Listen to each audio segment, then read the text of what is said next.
Good morning student. बेटा आज का जो आपका टॉपिक है वो है ऑर्डर आइसोप्टेरा। ठीक है, तो ये आपका चौथा ऑर्डर है। चलिए इसके बारे में पढ़ते हैं बेटा। पहला इसका हेडिंग है, इसका मोर्फोलॉजिकल करेक्टर देखें तो इसमें है सॉफ्ट बॉडीज इंसेक्ट। ठीक है, ये जो इनकी बॉडी होती है बहुत ही सॉफ्ट होती है। ठीक है, they are living in a large community. ये एक कम्युनिटी के अंदर रहते हैं, एक पूरा परिवार बनाकर रहते हैं। ठीक है, अगला क्या है, वायरनेस, मतलब ये अटैकेबल होते हैं। अगर इनको कोई खतरा महसूस होता है तो ये सब मिलके एक साथ अटैक करते हैं। कंपाउंड आई एंड इनके अंदर बेटा यहाँ पर थोड़ा चेंज कर लेंगे, इसमें कंपाउंड आई बस। And reproductive system is found या फाउंड इन रिप्रोडक्टिव।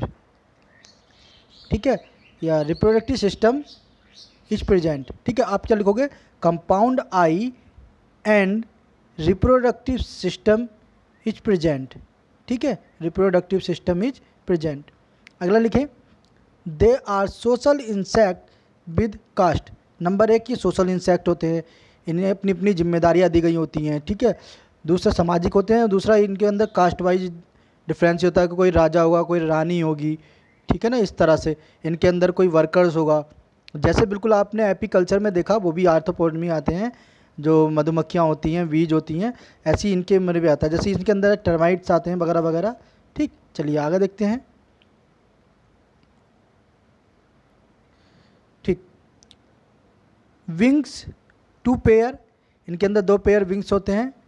ठीक है, और यहाँ पर थोड़ा चेंज करना, wings 2 pairs and all are in small in size. ठीक है, ये जो दिख रखा है इसे चेंज कर लेना, विंग्स आर 2 पेयर और आर स्मॉल इन साइज। ठीक है, आगे देखें, mouth parts are biting and chewing type. इसका जो माउथ पार्ट है वो काटने के लिए बना होता है। ठीक है, और चबाने के लिए बना होता है। ठीक, चलिए आगे देखते हैं। मेटामॉर्फोसिस स्लाइटली कर लेना, मेटामॉर्फोसिस स्लाइटली और एब्सेंट। ठीक, चलिए आगे देखें। Body divide into head, thorax and abdomen. Body clearly इनको बिल्कुल डिवाइड होती है। एक आगे इस तरह से हेड होगा। ठीक है, फिर इसके आगे इस तरह से इसका हेड होगा। ठीक है, हेड होने के बाद में इसमें एक थोरैक्स रीजन होगा, और थोरैक्स रीजन बाद में इसमें इस तरह से एक एब्डोमेन होगा। सही है, तो इसमें इस एब्डोमेन रीजन में इस तरह से इनके पैर वगैरह, यहाँ एंटीना होंगे। माउथ बिल्कुल इस तरह से पियर्सिंग टाइप का होगा। ओके, चलिए आगे देखें। Last abdominal segment contain a pair of, ये ऐड काट देंगे, सिराई,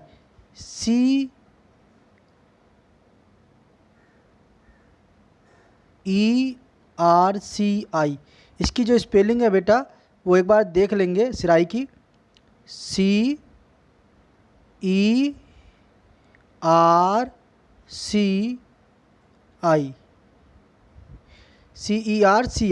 यहाँ ये गलत लिखी हुई है, इसको एक बार चेक कर लेंगे। ठीक है, चलिए आगे देखें, इसका डिस्ट्रीब्यूशन कैसे है। They are found in throughout temperature tropical countries, मतलब जहाँ पर थोड़ा गर्म कंट्रीज होती हैं, जैसे अफ्रीका वगैरह में, कुछ इंडिया के रीजन में, ऐसी जगह पर ये पाए जाते हैं। ठीक, दे हैव कंपोजिशन डिस्ट्रीब्यूशन, ये जगह इनका जो डिस्ट्रीब्यूशन है बिखराव की तरह है एक तरह से। ठीक, termites includes more than 3000 species, और ये जो टर्माइट्स होते हैं इनकी 3000 से ज़्यादा स्पीसीज होती हैं। कितनी बेटा, 3000 से ज़्यादा स्पीसीज होती हैं, लगभग 3000। वैसे इसमें मोर देन 3000 दे रखा है। ठीक, टर्माइट्स आर मोस्टली, अब इसकी इकोलॉजी पढ़ते हैं बेटा। टर्माइट्स आर मोस्टली ट्रॉपिकल, मतलब उष्णकटिबंधीय एरिया, आर सब tropical, live in large communities, ये बहुत बड़े स्तर पर रहते हैं। अब आप ये समझ सकते हो कि जो ये एग्स या जो अंडा देती है वो एक बार में 4000 के करीब देती है, तो इनकी कम्युनिटी कितनी बड़ी होती होगी। ठीक है बेटा, चलिए आगे देखें। इन अंडरग्राउंड नेस्ट और इन ड्राई वुड, मतलब ये ग्राउंड मतलब ज़मीन के अंदर एक घोंसला टाइप का बना लेते हैं या किसी ड्राई वुड के अंदर स्टे करते हैं, ठीक है। दे फूड मेनली वुड, इनका जो खाना मुख्यतः लकड़ियाँ होती हैं। द डाइजेशन ऑफ सेलुलोज, और ये जो सेलुलोज के ऊपर जीते हैं मतलब सेलुलोज का डाइजेशन कर लेते हैं। It carry out why flagellate protozoan और बैक्टीरिया प्रेजेंट। कहने का मतलब क्या है इसमें, it carried out why flagellate protozoans, ये कैरीड आउट करते हैं फ्लैजिलेट प्रोटोजोन्स को, ठीक। प्रोटोजोन्स कौन हो गए बेटा, जो छोटे छोटे से जीव होते हैं, ठीक। और बैक्टीरिया प्रेजेंट, और जो बैक्टीरिया होती है उनको, ठीक है। आगे देखते हैं, तो बैक्टीरिया कहाँ प्रेजेंट होते हैं बेटा, इनके बैक्टीरिया इनके प्रेजेंट होते हैं गट में, ठीक। जैसे हमारा इंटेस्टाइन होता है, गट का मतलब इंटेस्टाइन से होता है, ठीक है। The termites are commonly confuse with ants, ये बिल्कुल ऐसे होते हैं वैसे जैसे कि आंट होती हैं, उनमें इनमें हमें कन्फ्यूजन जैसा होता है, ठीक है। तो क्या है इनका, this is probably the reason, इसलिए क्या है, that termite are also called white ant, इसलिए हम इसको क्या कहते हैं, कई बार इनको हम वाइट आंट भी कहते हैं, क्योंकि ये बिल्कुल कंफ्यूज होती हैं कि एंट की तरह होती हैं, जैसा आंट और चींटियाँ होती हैं, ठीक। अब इसकी लाइफ हिस्ट्री पढ़ते हैं बेटा। All termites are social insect, जितने भी टर्माइट्स होते हैं सोशल होते हैं। The life history and the origin of caste system in termites is extremely reproductive forms, कहने का मतलब है इनकी जो लाइफ हिस्ट्री होती है and the origin of caste system, इनके अंदर कास्ट सिस्टम होता है टर्माइट्स में, इज एक्सट्रीमली रिप्रोडक्टिव फॉर्म्स, और इनकी रिप्रोडक्टिव फॉर्म बहुत हायर होती है, फाउंड इन कॉलोनीज, ठीक है। डेट इज क्या है देखते हैं, नंबर 1 क्या है, रिप्रोडक्टिव कास्ट, मतलब क्वीन एंड किंग इनके अंदर पाए जाएंगे। And number 2, reproductive caste forms all wing insect, कहने का मतलब है इनमें जितने भी हैं सब विंग वाले इंसेक्ट होंगे, सब में पर होंगे, बट ड्यूरिंग द कोपुलेशन और मैटिंग पीरियड के दौरान इनके विंग्स जो हैं वो चले जाते हैं, मतलब वो झड़ जाते हैं, ठीक, हट जाते हैं शरीर से, त्वचा से हट जाते हैं। आगे देखें, male and female mate usually in ground in a chamber, इनके लिए एक स्पेशल चैम्बर होता है जिसके अंदर ये मेट करते हैं, मीटिंग करते हैं, ठीक है। Before fertilization both sexes lost their wings, fertilization से पहले ही ये अपने विंग्स जो होते हैं इनके लॉस्ट हो जाते हैं, ठीक है। After complete mating process female produce 4000 egg, जब पूरी प्रोसीज हो जाती है मैटिंग की तो फीमेल क्या प्रोड्यूस करती है बेटा, अप्रोक्स 4000 एग्स, ठीक, per day.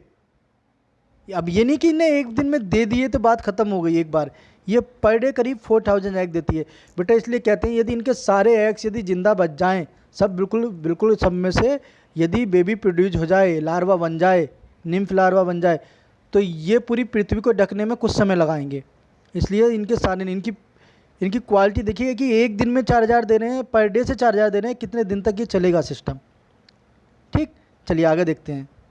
These egg are oval and smooth, oval shape होते हैं, स्मूथ होते हैं, एंड पेल कलर्ड, मतलब जैसे पीला येलो होता है, पेल कलर हल्का सा, जिसे हम कह सकते हैं आपका ना ज़्यादा डार्क ना ज़्यादा, मतलब एकदम धुंधला तरह का जो कलर होता है, पेल येलो होता है वैसे। आई हैज्ड इनटू निम्फ लार्वा, इनकी कलर जो है पेल कलर्ड आईज होती हैं, आई कैसी होती हैं, पेल कलर्ड होती हैं, और हैच इनटू निम्फ लार्वा, और ये निम्फ लार्वा में हैच होता है, ठीक। The mechanism of caste and metamorphosis is not fully understood, इनके अंदर कास्ट सिस्टम होता तो है बट ये पूरी तरह से हमें साफ साफ दिखाई नहीं पड़ता कि कौन क्या वर्क कर रहा है, ठीक है। इसको हम जिस तरह से हमने बीज में पढ़ा था कि वहाँ वर्कर्स होते हैं, वहाँ ड्रोन्स होते हैं, वहाँ पर, ठीक है, कई तरह की चीज़ होती है, वहाँ फैनर्स होते हैं, वहीं पर आपका जो सोल्जर्स वगैरह होते हैं, और भी इसमें क्या होते हैं कि वहाँ पर नर्स होती हैं, ठीक, बट यहाँ पर ऐसा कुछ भी क्लियरिटी नहीं है, ठीक। However it is believe that, ये विश्वास किया जाता है कि माना जाता है कि it is based on complex interaction, कि ये बेस किस पर आधारित, किस पे, कॉम्प्लेक्स मतलब जटिल इंट्रैक्शन, आपस में इनके अंदर जो सहयोग होता है बहुत जटिल है, ठीक है।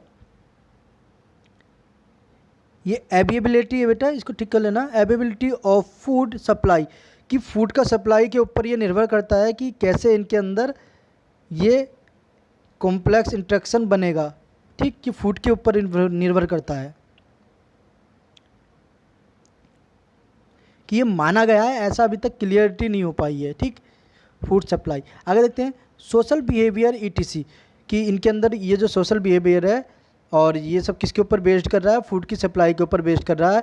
बट बेटा इट इज़ बिलीव डैट, ये सिर्फ माना गया है, अभी यहाँ पर कुछ क्लियर नहीं है, ये सिर्फ एक अंडरस्टूड प्रोसीज है जिसमें अभी तक क्या है कि सब लोग कंफ्यूज हैं कि अभी तक है क्या इसकी प्रोसीज, दरअसल इसको पूरी तरह से अभी समझा नहीं गया है आज की डेट तक भी, ठीक है। चलिए आगे देखते हैं। कलर एंड साइज में vary from a few individual to 10 lakhs, कहने का मतलब क्या है कि इनका कलर और साइज बदलता रहता है, और ये लगभग लगभग इंडिविजुअल टू अगर देखा जाए तो 10 lakhs टाइप का है, मतलब 10 लाख प्रकार के इसमें प्रकार मिल सकते हैं, ठीक है। ओके आगे देखते हैं। Termite nest are found in soil, ये ज़मीन में पाए जाते हैं, और वुड में पाए जाते हैं, लकड़ी में।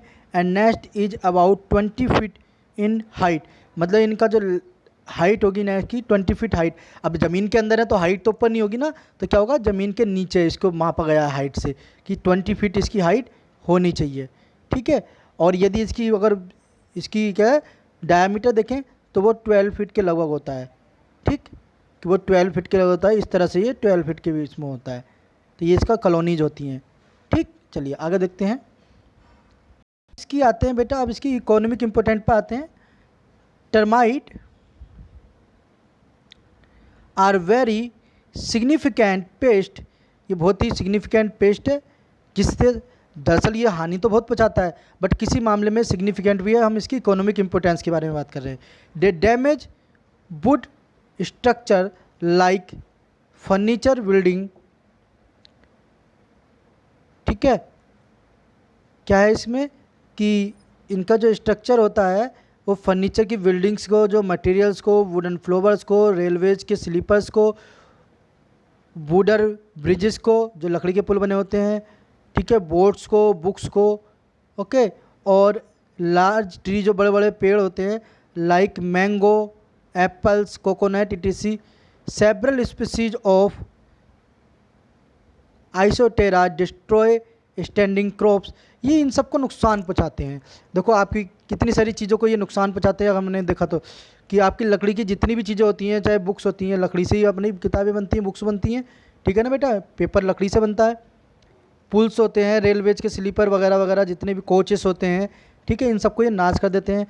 आम का पेड़, सेब का पेड़, इस तरह के इन बड़े बड़े पेड़ों को भी ये नुकसान पहुंचाते हैं। कुछ फसल्स हैं, कौन कौन सी, जैसे शुगर कैन, गन्ना हो गया आपका, मेज, भुट्टा हो गया, ग्राउंड नट, मूंगफली हो गई, टी हो गई, आपकी चाय हो गई, कॉटन, आपका ये जो कपास हो गया, पोटैटो, आलू हो गया, इन फसलों को भी ये नुकसान पहुंचाते हैं। बट इसके बावजूद भी इनका सिग्निफिकेंट क्या है वो देखते हैं, इतना नुकसान पहुंचाने के बाद भी।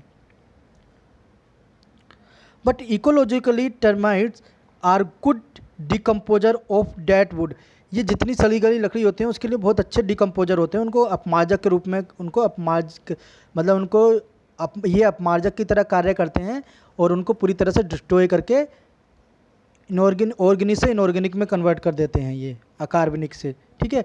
एंड वेजिटेबल प्रोडक्ट्स, जो सड़ जाते हैं, गल जाते हैं उन पदार्थ को, they decompose these matter facial matter, ये फेशियल मैटर को भी ख़त्म कर देते हैं।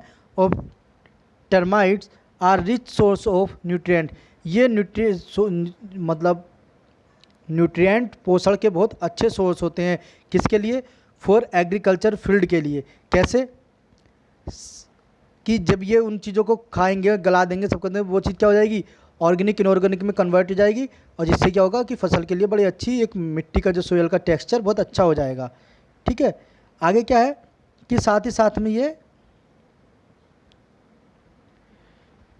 क्या करते हैं, ये several animals like birds, reptiles, rodents, और ये सब क्या करते हैं, जितनी चिड़िया होती हैं, रेप्टाइल्स सांप वगैरह होते हैं, रोडेंट्स चूहे वगैरह होते हैं, ये सब क्या करते हैं, इन टर्माइट्स को फीड करते हैं। और ये टर्माइट्स को हम क्या कह रहे हैं, जैसे वाइट एंट्स। ठीक है, तो बेटा ये आपका चौथा ऑर्डर था, कंप्लीट हो गया है। ओके ओके, थैंक्स ओपी बेटा।